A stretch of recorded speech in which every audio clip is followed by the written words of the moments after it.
As parents, we often do things for our kids that we shouldn't, and sometimes we don't even realize it. It's a common struggle, and in this episode of the Water Prairie Chronicles, we're here to help. I'm sitting down with Kristin Lombardi and Christine Drew, authors of the book Spectrum of Independence, to discuss how to shift from enabling our children to empowering them. We'll cover why it's never too late to start teaching independence and how every small step of this journey is a win. Welcome to the Water Prairie Chronicles, a podcast for parents of children with disabilities. I'm your host, Tonya Wollum, and I'm glad you're here.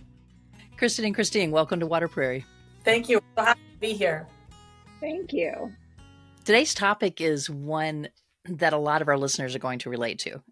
Parents who have children with ADHD, Down syndrome, autism, multiple disabilities, they all know firsthand how frustrating it can be when we feel that we're repeating the same instructions over and over and over again. And what seems like a simple task becomes this major meltdown. And some of them may feel it's just easier to do it for their child instead of trying to push their child to do it themselves just to keep peace in the family. And we're recording this in the summertime.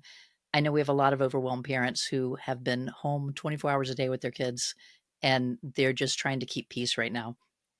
So part of what I was thinking about when we started looking at this topic was we have parents who are worried about the future. My kids right now are at the college stage. We're at that independence level of trying to figure out when they exit for good. Are they ready financially? Are they ready to cook for themselves, to keep their house in a healthy situation? We're beyond the dressing and the brushing their teeth, things like that. But we started way back early with that mindset of how do we get them to be adults when they grow up? And there's so many questions that every parent faces. And our parents who have children with disabilities have even more questions, especially if their child's neurodivergent. So these parents who are really, their kids are younger right now, but they're worried about the future. You know, what's going to happen in 10 years and 20 years whenever they're at the stage that I am right now? Are they going to be able to let go one day? And so how can they begin preparing their child for independence when they're young without feeling like they're putting too much pressure on them? Well, we like to start small. And the earlier you start, the more opportunities you have to practice and the less pressure and stress there is because you have time, right? Versus if the later you start, the more of this concern is like, oh my goodness, they're going to finish school and they're supposed to go to college and they're not independent. And that clock is ticking, right? Using the task analysis to break down skills or however you teach your child, you start small with just let's work on dressing before you're working on the entire morning routine, right? And sometimes a big first step is just let me stop giving my kid 15 reminders to do something. Let's just start with that because that's a big step. How do we fade myself or begin to fade myself out of this routine? So I think you want a big picture of what you're aiming for, but then you also want to be able to step all the way back and be able to just take one step at a time because all of those steps add up. If you go into it with this is the big picture and I just need to be here right now, that I think is when it becomes very overwhelming for the parent and then simultaneously stressful for the kid. Big worry of 21, these sort of big cutoffs, right? So 18 if they're graduating on a regular diploma, 21 if they are getting transition support, sometimes up to 22. For most people, that being pretty far in the future, if we're thinking about an 8-year-old, 9-year-old, thinking you may not know even what the goal is, but you have an idea of, I want my child to be able to take care of their daily living routines. They might live with me, but showering needs to be an independent activity as much as possible. Toileting needs to be an independent activity. Picking and choosing these specific things to start on. And we recommend things that you do multiple times a day because then again, you have more practice opportunities. So toothbrushing is the big one because we should all be doing that twice a day. And so that gives you multiple opportunities and it's something you can be really consistent with versus a skill that maybe you're only doing once a week or twice a week or even 5 times a week. Again, those practice opportunities of twice a day, every day, keeps you as the parent consistent, keeps you focused on the task versus a sporadic, oh, we're going to work on packing our backpack. Well, you might only do that 5 days a week. So thinking in practical terms as well, what are you going to do most often? What are you going to be most likely to hold yourself and your child accountable well. Would you recommend that a parent look at where their highest stress point is first? We try to think about it too, where let's say shoe time, right? You've been tying their shoes every morning, because if they miss the bus, you have to drive 20 minutes in the opposite direction of work to drop them off at school, and it just starts the whole day off on a bad note, and you know that it could spiral, right? So you are, to avoid stress, doing this task for them. And so rather than saying that's your highest stress point, start there, we would say, let's work on tying our shoes at a different time of day. Maybe start on the weekend when no one is stressed and there's a really good thing, right? So, okay, we're going to go to the park. That's motivating for your child.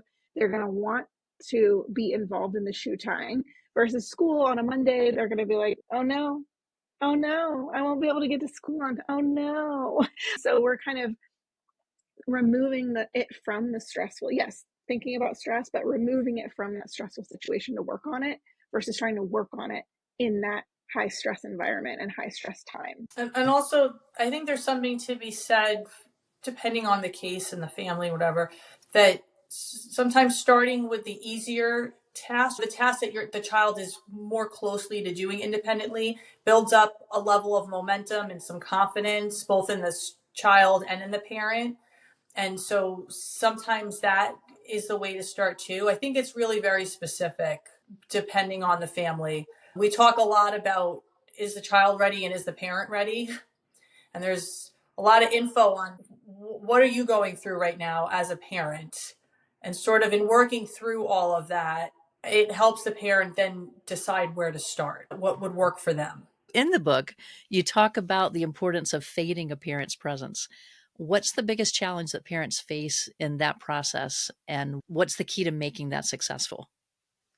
I think the biggest challenge, they don't even realize how embedded they are in the routines.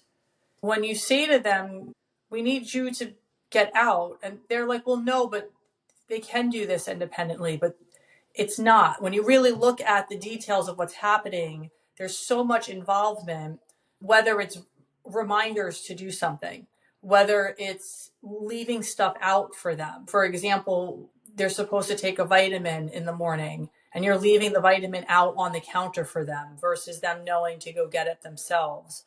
They might know how to measure out Tylenol for themselves, but do they know when they need to take the Tylenol? And so those are higher level examples. Younger kids, a lot of times there's just this constant stream of verbal reminders and prompting.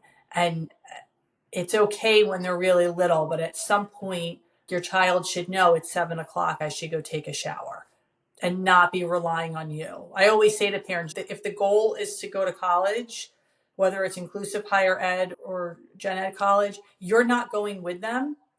So if you're involved, they're going to have a problem when you're not there. I would say similarly, it's parents struggling to accurately assess what is a prompt. When am I providing a prompt? And this, we have students who come to our program and it is, oh, they shower independently. They do. They can do the manual tasks of showering, but maybe Monday, Wednesday, and Friday were showering days. And the parents didn't say, go take a shower, but rather they would say, oh, it's Monday. And that by itself is the prompt. And so the parents are thinking, I'm not helping at all, right? They go to the bathroom themselves, they get their towel themselves, they use all that. But then when we don't have, oh, it's Monday, then we just don't know that it's time to take that shower. I think part of it is helping parents to assess how much they're actually doing, and the number of verbal prompts in particular, Kristin and I talk about, are really difficult to fade because we use them for multiple things, right? Keeping them on task, reminding them of the next step. If they get a little distracted, that'll get them back on track. So again, it's this kind of constant presence. And then it's most difficult to fade because a physical prompt, right, we can fade ourselves really quickly, but verbal, you would have to fade to like partial verbal, where you're giving them part of what they need to know. And again, then the parent has to also watch potentially their child struggle or not know what to do next. And so that's why we really like the task analysis, because it can be written, it can be visual. And that way, rather than having to use our words, which are difficult to fade, we could point at the task, pull out the picture. We could do some things that, again, can be transitioned to independence. The child can learn to pull the thing, they can learn to point, and maybe they can learn to self-coach verbally, but that is a harder thing to fade out. All of our listeners are coming from a different point, too. We have some who have twice exceptional kids who had very weak executive functioning skills, but they're in a gifted and talented program. And so their prompts are going to be very different. And I think almost that's a harder group to recognize what they're doing because they're helping along. And I was in that situation with my son. And at the stage where he is now, he's starting to push back. And that's helping me to know and to recognize where I'm doing that. It's difficult when you're the parent because when you've had to care for a child a little different from what the ordinary path is, you're more involved in those little things that you're talking about, helping them organize themselves just because you go into survival mode, especially when they're young. So, right, it's really hard to recognize in ourselves when we're doing that. As a family, we've had to stop and look at that a few times. When I say we've been trying to push them out of the nest for years, it started when they were babies. We actually read a book back then called Growing Kids God's Way. And their biggest piece of that was from day one, your goal is to make them independent adults one day.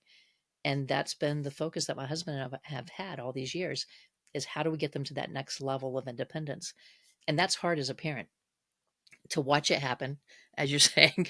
So beyond that young child and trying to prevent the tantrum and outburst when you're trying to get ready for work and you've got 3 other kids you're trying to get out the door, you know you're going to get a call from school because nobody got to school in the right emotional mood at that point. We also go through that in different things too. I'm thinking about now, we've got listeners who have kids that are older, they're in high school. Maybe they've already launched and they're in college right now. The parents are listening and they're like, I'm still calling my child every morning. I'm still telling them everything they have to do. What can they do at this stage? Their high schooler has a year left before graduation. What are some first steps that they can take to try to catch up maybe at this point? I think the first step is to realize what they need to stop doing, the parents, right? There's a story in the book, one of the vignettes about if you were sick in bed and you didn't get out of bed, would your child make it to school themselves? Would they get up and get ready? And I think just going through that exercise, even if it's in your head, of all the spots where your child would potentially get stuck because you weren't there, either as a visual prompt, just the sight of you, a verbal prompt, that you weren't setting stuff up for them that morning or the night before to make everything run smoother. If you've removed yourself, where are all those bumps going to be? And those are the places where you want to start. If you have a child, for example, that has a motor delay, it might take a long time to teach dressing. It's going to take them a little bit longer to get the muscle memory down, right? But you could have a kid who's just become dependent on the prompts just because that's what they've been doing their whole life. And you'll find that once you explain to them, this is sort of the new way that this is all going to work, right? Like, I'm not going to be doing this anymore and it's your responsibility, that sometimes they can make very quick progress. Even things like adding, we all have phones, so adding prompts to the phone. So coaching your child on, okay, so you need to have something on your phone, or you need to have an automatic alarm that's set for Monday through Friday, right? And we'll get that set, it'll go off. Your first reminder says, wake up at 8. At 8:15, it says, brush your teeth. At 8:30, it says, pack your lunch. At 8:45. So there are ways technology has allowed people to become a lot more independent in that way. And so that would be another thing is, yeah, first identifying where am I in this routine when I shouldn't be, right? And then how do I replace myself with either telling them, hey, dude, I'm not calling you in the morning anymore. Like, this is on you. You need to figure it out. But for some folks, that is going to be too difficult, right? That's a big jump. So instead, you could say, we're going to sit down. We're going to set some things on your phone. when your phone makes a noise, you need to do something. That's what that means. And we don't just dismiss the prompt. We read what it says, and then we do that activity. Most, I would say, inclusive higher ed programs are going to have some level of prompting, either from an app or from multiple apps or multiple things on the phone, because again, that's just a prompt that they carry with them at all times. So that would be another way to be strategic with what your young adult already has access to. But most kids talk about this. Young children will say, no, I do it. But for children with disabilities or who have needed that extra support, that I do it phase maybe never arrived, or maybe arrived at 17 instead of 2 years old. I think we have always had a lot of empathy for what parents are dealing with. It's more that parents just have not had these natural prompts from their child that they are ready for independence. That's not the parent's fault. They're responding to what's in their environment. They're responding to the needs of their child in that moment and the needs of their family. It's more about taking that step back and thinking, okay, where should my child be at this age? That's another hard thing, is developmental age versus physical age. Rather than thinking, well, my child is not developmentally ready. Well, their body is going to go through puberty in the same way as everyone else is. And showering your child when they have hit puberty is uncomfortable for everyone. And so rather than thinking about, well, developmentally they're not ready, we can also start thinking about, but physically, here's where they are, grade level, here's where they are, here's what their peers are doing. That can be a hard shift, I think, to take on. I appreciate your son telling you in whatever way he did that he would like to do it on his own. I think that's a really big step. With both of my kids, because of the stage that they're in, but because of, for him, executive functioning skills, and I know when I'm talking to him, when I'm working with him, even though his conversational level is like years ahead of his physical age, I also know that those organization skills are a few years behind. And so once I realized that several years back, it helped, because then the stress decreased whenever my expectation changed. And then it was more, how can I get him ready for that 18-year level instead of that 22-year level? And so progress happens, and I see growth in leaps and bounds with him. It's fun to watch. My initial expectation was that we'd be here 5 years ago. It was just a shifting where it was, where his sister was there 5 years before, but she still needs, because of her visual impairment, she still needs different supports. But her independence is in saying, I need to do this. Can you drive me there? Can you go with me and help me get checked in? When you go to a doctor's appointment, you've got to read all the paperwork. For some reason, no one has large print versions of these things. So she's like, will you read this before I sign it? Things like that. Those are her pieces, but she makes those adaptations and asks for where it is. We're here, we're ready if she needs it. And that's translated now to her asking friends to help with that. And my son has taken his knowing where his weaknesses are, and he'll send me a text. So if he's at a doctor appointment and needs to do a follow-up, he'll text me. He's just texting me, not for me to do anything, but that shows up now on our conversation so that he has that reminder on his phone. And so that's what he figured out on his own, that's what he needed to make sure that he noted it somewhere so that he knew that he had that appointment later. So it's been interesting watching how they've come up with their own solutions to some of these daily tasks that I used to do for them all the time. Right. And the ones they come up with are the ones that stick, right? The ones that we might come up with might not actually work for them. But if they can develop their own systems, then, all the better. So what would you say to a parent who is hearing this and thinking, I've been enabling my child without even realizing it? I think it's very common. It's okay. It's good that you realize it, and you're not alone. Realizing it is the first step to being able to change it. Take time to have some empathy for yourself. You are not enabling them on purpose. I should hope that no one is saying, oh, I just want my child to stay home with me forever and ever, and I want to be pouring their cereal for the rest of their life. Most people are not thinking that. You're reacting to your environment. You were meeting the needs of your child when they were 3, and it was not enabling at the beginning. At the beginning, it was meeting their need because they had a need. And then over time, it has morphed into that. So you started with good intentions. No one starts out enabling on purpose. And so have a moment of empathy for yourself. You were doing the right thing when they were 3. And it's only now that they're 8, 9, 10 that it's turned into this thing. To echo what Kristin said, it's great that you're recognizing it, and now we can actually work on it. Nice. So it's not too late. No, never too late. No. And the reality is we're all rushed on some level, whether we're rushed because we're trying to get out in the morning or we're rushed because we want them to be in bed at an appropriate time.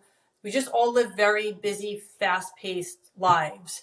And it is a lot easier in the moment to do something for your child or give that extra reminder to keep things moving than it is to work on independence. Our default mode is not, let me show you how to do this right now as we're rushing. Our default mode is not, of course I want to sit here for 10 minutes while you figure out how to put your shoes on, right? Our default mode is, we got to go.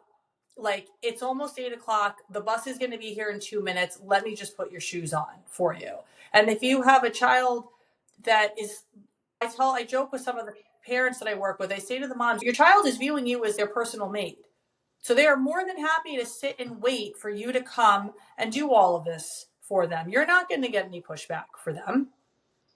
And so it really is much harder than, it's very easy to hear it and say, oh my goodness, I'm enabling my kid, I shouldn't be doing this. But in the day-to-day, it definitely takes a big mind shift to switch over to, let me start putting this on you.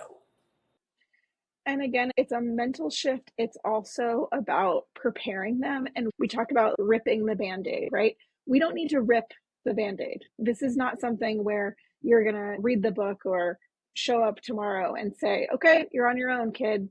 But it's this idea of slowly changing the ratio. So you're doing 100%, your child's doing 0. Okay, so then you're going to do 90 and they're going to do 10. And you're going to do 80 and they're going to do 20. Now, of course, Kristin said if you have a young adult who is very capable, and they are, and it's just a matter of you keeping yourself from doing it, that's a different story. But an 8-year-old, a 9-year-old, or even a 19-year-old who lacks the skills, you cannot expect them to simply poof, develop the skills overnight. It's unkind to just rip that Band-Aid and say you're on your own. And so again, it's this slow, you shifting your mindset and then a slow tilt toward them being independent versus you providing all of this support. So it's not an overnight thing for most people. Again, like Kristin, who they were like, listen, bud, I know you can do it. You just need to do it. But for most people, it's going to be this slow shift from parent driven to child driven or child completed over time. I want to look at a section of the book. What I really liked about the format of this is you start each chapter with a personal story, and it really drew me in to relate to the parent situation that was happening. I could see myself in a lot of these through the different stages of life with one or both of my kids. So I appreciated that because it helped bring it personal to me before reading the content of the chapter. But in chapter 7 is the one I want to look at, and you share a story about Gina and her daughter, Lacey. They're talking about the idea of task analysis. Now, that might seem like a strange term to a lot of our listeners. So can you walk us through an example of what using task analysis might look like? Break it down for getting ready for bed at night for maybe a 9 or 10-year-old. The bedtime routine is complicated in the sense that there are multiple activities that lead into that, right? So to get ready for bed, put your toys away, take a shower, put on your pajamas, brush your teeth. Right there, different complicated routines, right? So in theory, maybe putting your toys away is easy depending on what you were playing with, if it was one thing. But now you're going to talk about taking a shower. That could be 20 or 30 steps right there. So you wouldn't tackle the bedtime routine as a whole until all of these components were being done individually. So can your child shower themselves? Can they dress themselves? Can they brush their teeth? Then when they can do all of those, that's when you're tackling it as a group as far as, are you transitioning from one activity to the next? Well, and the thing about task analysis is it breaks down. So for typically developed, I use that term loosely, adults, getting ready for bed is just, we don't even, it's not on a list anywhere. We don't have it on a check. We just do it, automaticity. But in reality, it's made up of 100 tiny tasks that you do. And depending on how you break it down, it could be 200, because if you need a step for grabbing your pajama shorts and checking if the tag is at the back, that's 2 steps, right? Putting one leg is one step, putting the other leg in is another step. And so people with disabilities or neurodiverse individuals, those could all be separate steps and separate tasks that they have to complete. That goes from being, I'm getting ready for bed, to 200 things that I need to do before I can get myself into the bed. Again, it's very easy for that to become overwhelming and for you to have one thing derail you. So if you're trucking along and everything's fine, and then the cap on the toothpaste, you don't have the motor for it, well, I mean, we can't brush our teeth, right? And so rather than focusing on my kid can't brush their teeth, it turns into my kid can't get the lid off, which we can accommodate for or modify for. They have automatic toothpaste dispensers where you stick your toothbrush underneath, it gives you a little bit of toothpaste, and then you pull it out. And so again, rather than it becoming, well, my kid can't do the whole routine, if you have it laid out in tiny steps, you can target, oh, it's just the lid. We break it down. We would never just say, all right, we're going to target the bedtime routine as a whole. We're going to get even more granular than that. It's a lot when you think about it. Could target the bedtime routine if you were talking about, maybe you have an older child that's 17, you know they know how to take a shower themselves, they know how to put their pajamas on, and it's a matter of you providing reminders. It's a matter of, I hear this a lot, it's like the kid goes upstairs to take a shower, and half an hour later the parent goes upstairs and they're hanging out on their bed playing with some toy or reading a book, and they're like, did you shower? What are we doing up here? Nothing that was supposed to have happened has happened.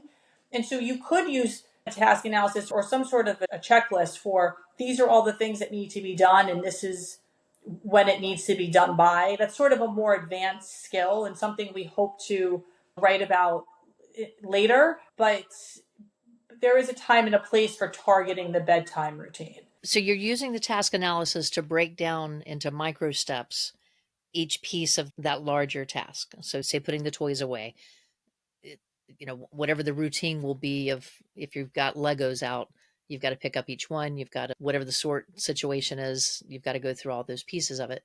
If you're only putting away Legos, you don't necessarily need a task analysis for that, because in theory, it's, if there's a bin and you're just putting them into the bin. But if you look at something like toothbrushing, we had a very fascinating review done by a woman who's neurodiverse herself. And what she said is she thought it was mind-blowing that neurotypical people viewed toothbrushing as one activity. To her, of course, it's not one activity. It's a whole bunch of activities. So something like toothbrushing, you would break down into all of these different steps. And a lot of times what parents will find is it's not that the child can't brush their teeth, it's that they can't do certain aspects of the sequence. And when you're able to pinpoint where they're having trouble, you can accommodate it. Maybe the toothpaste is an issue, squeezing out an appropriate amount, getting the cap on and off. So maybe you got the automatic toothpaste dispenser. Maybe it's just a matter of saying to the child's OT, hey, can you teach Johnny how to get the cap on and off the toothpaste? So we have some really specific practice just on that one piece that we're stuck on at times other than when we're doing the toothbrushing sequence. Okay. And in that chapter 7 that we were talking about, you have a chart in there. It's that task analysis. So parents that are looking will give you the idea here. You give the example of brushing the teeth in the book, which is a nice breakdown. Parents, when you look at this, you're going to see there are little micro steps all the way through it. I never thought about breaking down brushing teeth to this many steps. And I'm sure getting dressed, like you're saying, checking where the tag is, which foot do you put in first? And do you have the balance to be able to put that foot in there? Or are you sitting down? So there is a blank chart in here, parents, so that when you get the book, it's full of charts and worksheets and things that are going to help you apply all the pieces that they're teaching you in the book. My question in this, we talked earlier about the prompting and over prompting and how we withdraw ourselves from that. By how does that tie in with the task analysis? Because we're going to have to go through this to teach them the skills, but then do we start withdrawing ourselves from these steps? Yes, there's a part, I think it's before 7, where say you're going to work on toothbrushing, your child's going to do the sequence and you're going to film it so that you can go back and watch it and see how involved you are. And in what way you're involved. Oh, yeah. Yeah. Great idea. The thing that I try to remind parents, everyone about, is that task analysis is unique to your child and your situation. So your toothbrushing routine, that's why we left blank ones, because there's no perfect way to brush teeth, right? And in your house, maybe you use a glass. And in my house, maybe I get the water from the faucet, right? Or maybe I like to put water on my toothbrush first and then I put toothpaste on, or other people don't even do that. So it is individualized based on what your house, what your child, what your preferences are, versus us giving you the true task analysis for toothbrushing. You make your own. And there's a lot of freedom in that rather than feeling like we have to do it the Kristin and Christine way. No, no. You do it the way that makes sense in your house and with your family for every routine. I shared a personal story with Kristin and Christine about a time when my son was in a situation when he didn't have his medication with him and had to figure out what to do. It showed me how far he had come in his independence from where we started when he was first diagnosed with narcolepsy in high school. I was just going to say that is a very high level of independence for him to realize that that starts off with just like we're at home in our kitchen and your meds are in the cabinet. Do you even know when you get up on like a Monday morning you should take them before you go to school, right? Because if you're not doing that part, you never get to the part that you just told us about that your son can do. And that's how this book came to be, because Christine and I were at a conference together and we happened to be at lunch and we were at a table where I was the only K to 12 person there and everybody else was in one of the college programs. And they were talking about how the kids are getting into the college program, which this particular table I was at happened to be very selective programs. So they're maybe letting in 10% of the kids who are applying. And so you have a certain amount of skills to even make it into that cohort, right? But that they were still showing up not as independent as they had hoped they would be. And it's things like what you just told us, like having that sort of stuff down. Those are safety concerns, right? To be able to do those sorts of things. And you have to start so early to teach all the steps that lead up to that so that your child can have that part down, that really high level of independence before they can, whether it's go to college, get a job, have a competitive employment job, move out of the house, all of those things. Kristen wrote a great section in the book where it's your child may not be the CEO of a company, but that doesn't mean they can't have a fulfilling job with coworkers who respect them and a job that they find enjoyment in. And so rather than thinking from this like deficit mindset of, oh, well, they can't, blah, blah, blah. If you can't go to a four-year, plenty of people don't go to four-year colleges. It doesn't mean that they can't find enjoyment in some kind of enrichment, whether that is learning a skill, learning a trade, or even just having an on-the-job training that gives them enrichment. Same with, a lot of people don't own the house. It doesn't mean that they have to live with you forever. They might, like you said, live with a roommate. They might live in a group housing agreement where there's 4 rooms and one of the rooms is someone who supports them. But again, rather than saying, oh, well, they can't, a lot of people are, maybe they can, but they choose a different life. And that doesn't mean that my life as a non-CEO is less valuable than Kristen's life as a CEO.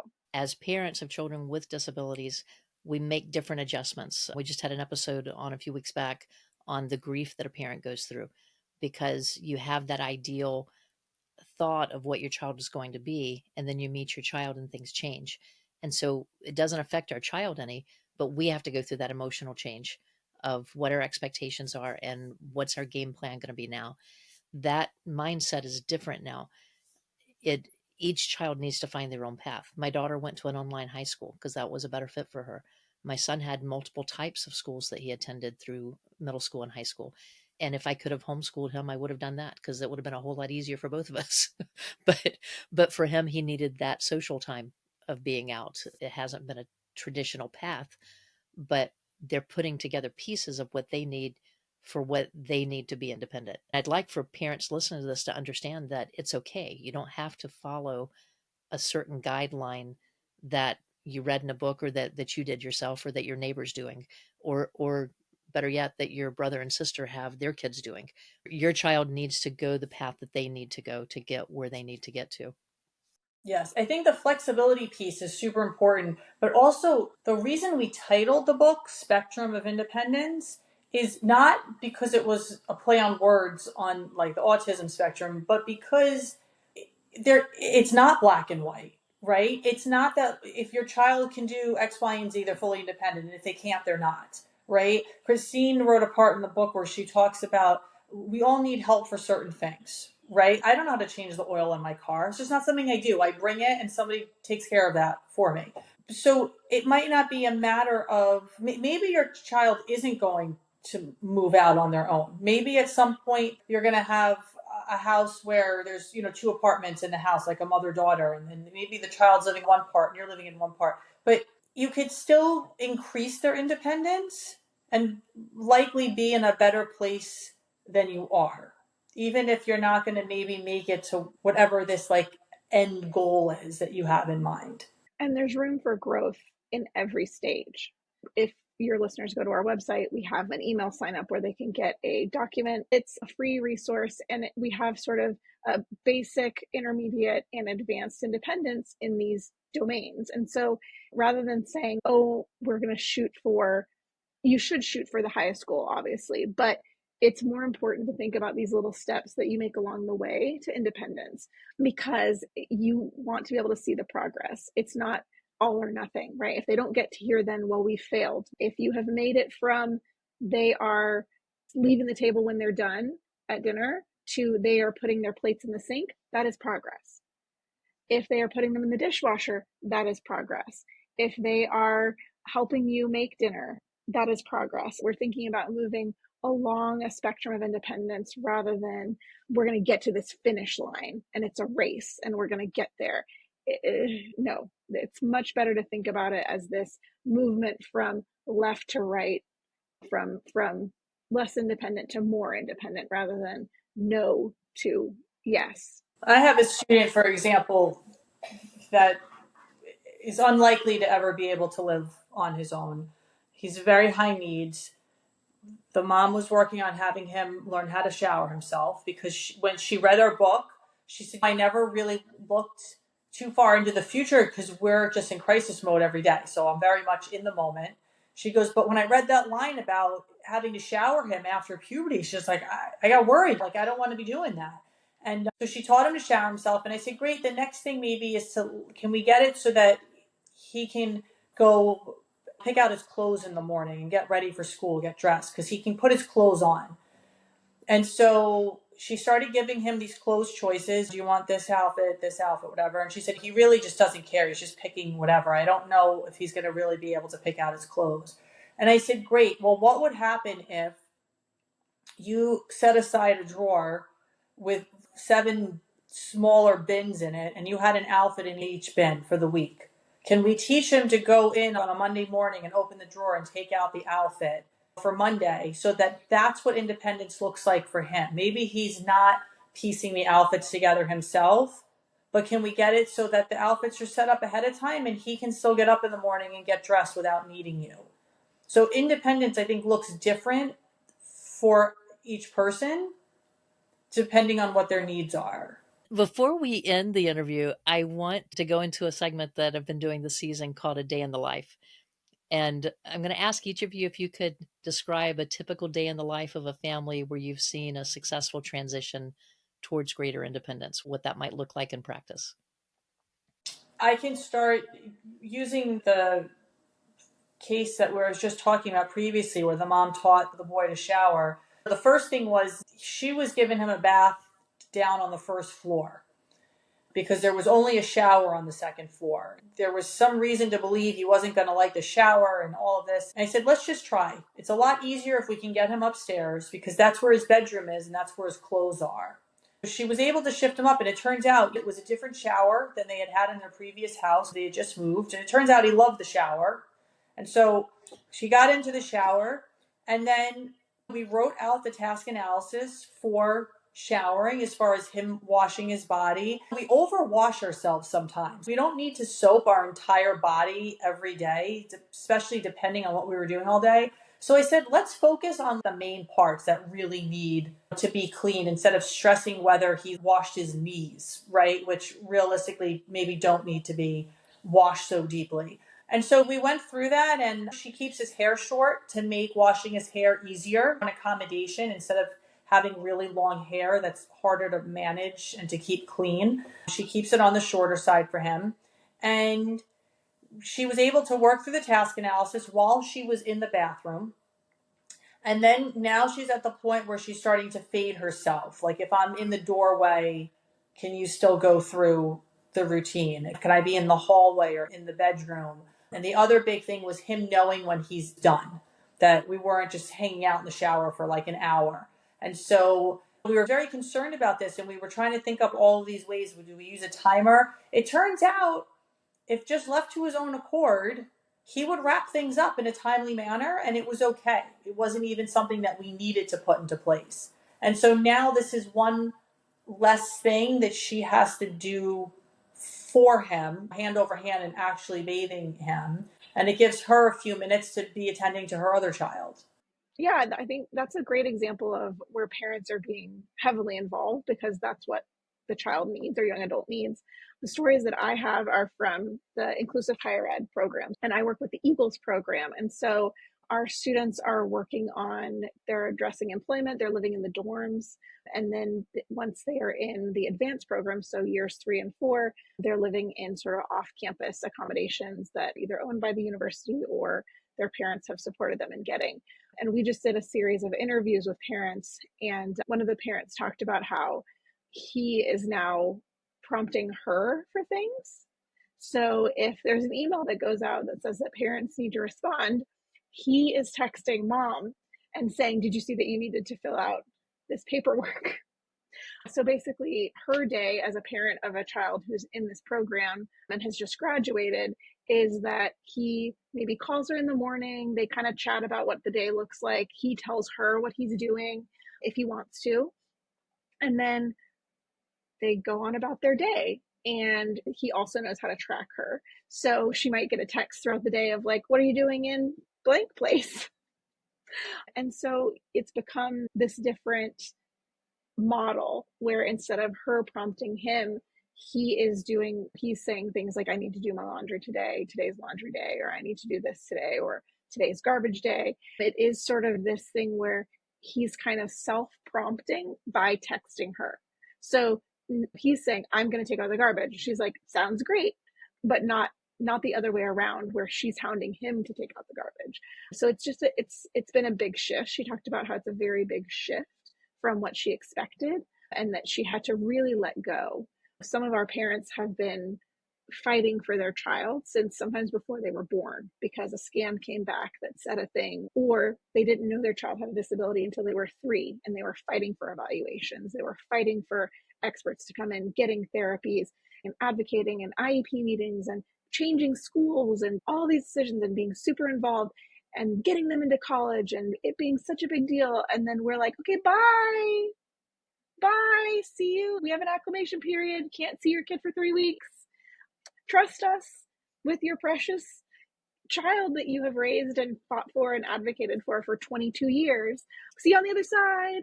That is not fair. That's not fair to the parents at all. Thinking about this day in the life and being really empathetic to the parents who have done all this advocacy and all of this hard work. And then we're like, okay, trust. That is really difficult for these parents, but that it's worth it, according to this mom on the other side, where their child is now pestering them about when things are due versus them pestering their child.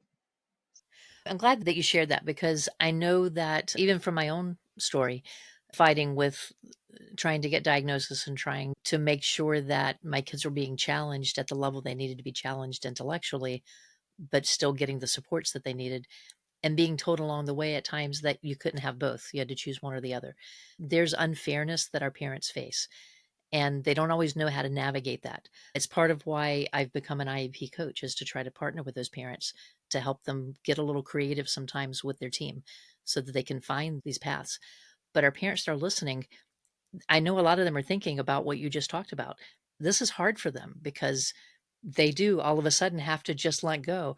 And I know every parent has to go through this, whether it's that kindergarten drop off for the first time or there's a separation time where we make a shift from, like you said, trusting our children to be okay. But it's almost harder when that child is 22, 25, when they're going away and making that natural step that their peers did years before, because you've had all that extra time that you've cushioned them from that world. Yeah, and there's very few models, right? There's your neighbor is having a different experience, and even a parent of another child with a disability is having a different experience. It can be really isolating, I think. Yeah, I think the other piece is when you start working on the independence early, there's more of a safety net at home, right? So if you're, let's say your child's not showering on a regular basis because you've dropped it into their lap to be responsible for it, right? And now we're on day 3 and it's 95 degrees outside and you're like, wow, this kid really needs a shower. Well, you're there to be like, hey, let's talk about this again. You're supposed to be responsible for showering. You smell. I'm your mother and I'm telling you, you smell. The other kids aren't going to want to sit next to you, right? Versus when you drop them off at college and they've decided they're not showering just because they've never had the responsibility in their lap. Now you're running the risk of getting the program directors calling you and being like, hey, your kid hasn't showered in 2 weeks. Like, the consequences are bigger. You let your child put themselves to bed at night because they're older. Now you're finding out that they're up until 3 o'clock in the morning and they can't get up for school and they're not focused. You can handle that at home. When they're away at college and that's happening, now you're like running the risk of getting kicked out. Basically, if you do not let them have the freedom of mistakes early on, you cannot help them handle it afterwards. So if the first time they're experiencing choosing their own meals, being responsible for showering is when they go to college, that's a big risk. They've never had to handle the fallout. They've never had to deal with that. The phrase my friend uses is off the leash and straight into traffic. So if they've never been off the leash, if they've never had that responsibility, then they don't know how to be off the leash. And you're letting them free. We have many Starbucks on campus, and we've got some folks who were never allowed to choose their own meals, and they end up eating exclusively French fries and having 3 Frappuccinos a day. And again, at home, you would be able to kind of rein that in. But when they're in college, you really can't control what they're eating. They've never had practice with that freedom. And using that, the perfect example, because what I say to parents is you control what's in your house, but then the next step is go to a buffet. Go. It's very easy. We have lots of restaurants here. They're just regular. You order and it comes to you, right? But find a place that's a buffet and let your kid loose in the buffet and see what they come back with. Because if they can't handle that for one meal with you supervising, how are you letting them loose then on a college campus in a cafeteria where they could be having ice cream for breakfast? The whole thing is a buffet. Now it's 3 meals a day. This is a topic that, whether your child has a disability or not, parents, you're going to face this when your child goes off to college. They're going to have Chick-fil-A every single meal because their card at college will buy a Chick-fil-A meal for them. That's what I see over and over again. You have the kids going, they're not going to go into the cafeteria and get their salad.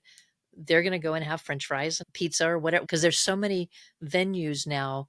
I love the idea, Kristen, of just going to a buffet and seeing, can they handle Golden Corral? Those teaching moments, because they're not easy to come by, right? Like Christine was talking about, we brush our teeth every day, twice a day. There's a lot of practice opportunities.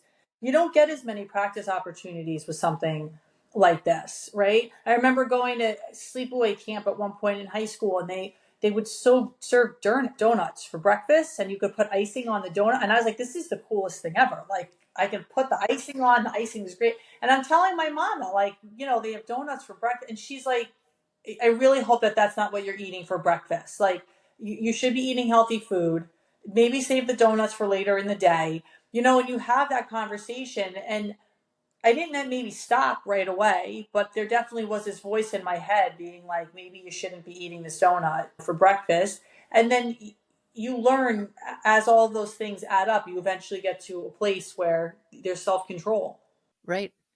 So parents listening, we always talk about how we wish there was a guidebook for us to know how to raise our kids, especially kids with disabilities. Every guidebook out there goes out the window because every child is different.